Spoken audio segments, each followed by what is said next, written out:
All right, this is part 3 of mastering the art of a round.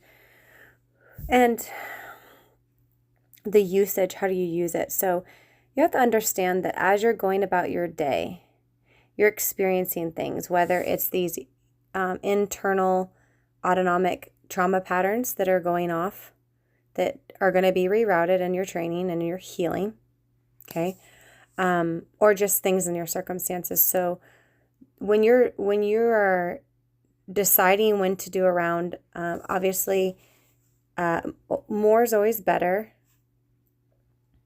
but not feeling like, oh, I have to do XYZ, because then that brings up the pressure, and then we're back into a cycle we don't want to be in. And so we start to evaluate where we're at internally with that chemistry. And you're going to be able to start to know, like, especially as you get going more in the healing process, when you actually start feeling good chemistry in your body again, you're going to know when the can chemistry is predominant.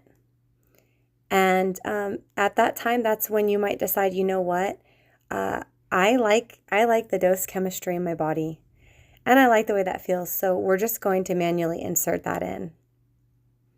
And some days that might take you doing 4 rounds, 5, 6 rounds, several hours of rounds. And then you have other days where you can feel that dose chemistry is hanging out in there, and start making your decisions as like of what you're choosing to do in your life and engaging with while you're healing. Because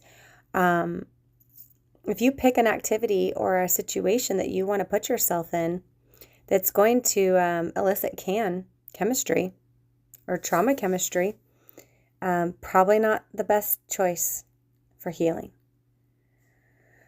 So be picky and choosy about that, because you're gonna have to sandwich it with rounds so that you can get yourself back in that dose chemistry.